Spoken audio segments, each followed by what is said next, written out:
A lot of the Christian concepts that were common in the 12th and 13th century have fallen by the wayside since then. But I was struck by the fact that the Islamic term jihad is still very much with us. How problematic a concept is that to deal with in that context, given its long afterlife?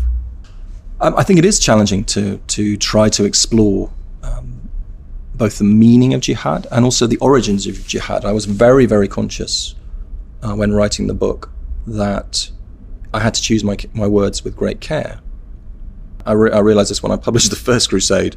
Rather to my horror, I discovered that, if you publish something that's going to be widely read, it can also be widely and wildly misinterpreted. So, I discovered things in media saying, "Oh, yeah, this is a fantastic demonstration of why crusading is brilliant, and we should be really hard right wing. Let's have more of it." Yeah, let's have more of it. And then completely the opposite, saying, this reveals how awful the Crusades were. And I think that made me perhaps a little bit more cautious and careful in terms of exactly what I said in this book. And I think the most challenging thing is to say, is the notion of jihad or holy war, is it encoded in the Islamic faith from the start?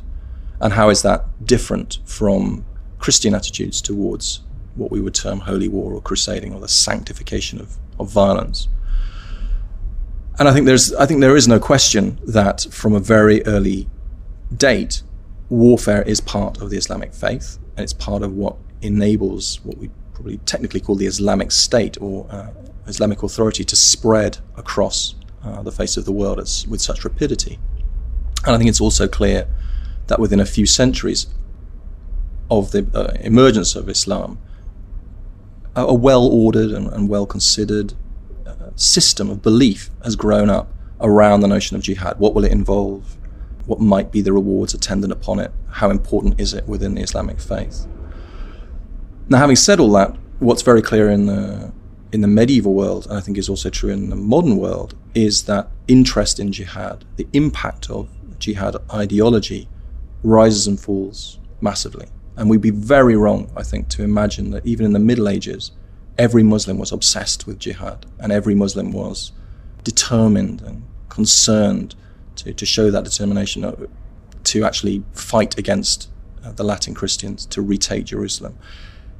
It turned out to be a very difficult job to actually galvanize the Muslim world to do something about the appearance of the Crusades. And even when certain leaders like Saladin managed to unify the Muslim world to a degree, it was almost always a rather fragile alliance and a rather intermittent attack that the Christians faced until we get to the 13th century. And once we reach the second half of the 13th century, then the world really is turned upon its head with the emergence of two completely new superpowers who actually dwarf the world of the Crusader states, effectively turn the Crusader states into something of a sideshow.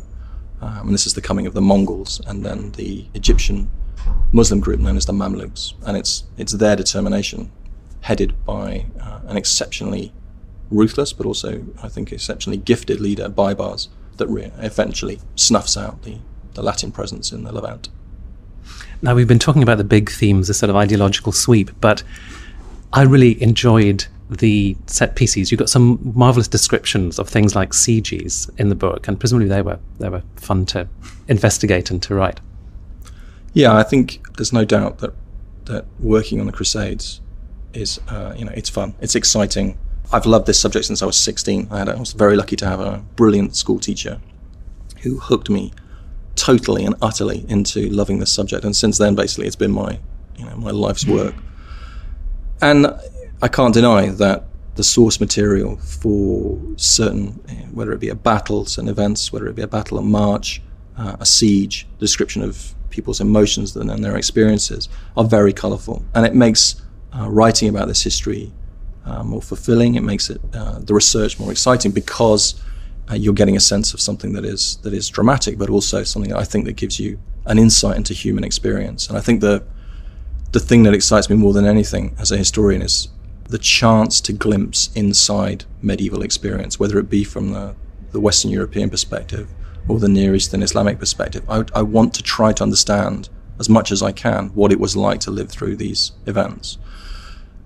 And I think to some extent you can argue that when people are placed in extreme situations, then the way they react can be quite revealing. And I think that's true of extreme sieges like the sieges we see in the First Crusade, or in the Third Crusade, the titanic siege of Acre, which is pretty much, I would say, unique in military history in terms of its grueling nature, and also the fact that we have a siege that seems to go against all expectations militarily. So Crusaders besieging a city in enemy territory, surrounded not only by the garrison but an external force led by Saladin, and they managed to hold their own and in the end actually prevail. And through that siege, I think we see the colour of human experience, what it was like to live on both sides, through starvation, through battle, through disease and illness, and over 18 months, how those who survived came through, I think, changed as human beings. And finally, Thomas, there's a fascinating final chapter in the book about the creation of the Crusades, the kind of Crusades that we probably inherited as children, and that's portrayed in films as a result of Romanticism, Walter Scott's novels, where it was sort of reinvented as a secular project, a sort of proto-colonialist kind of project, which I thought was absolutely fascinating.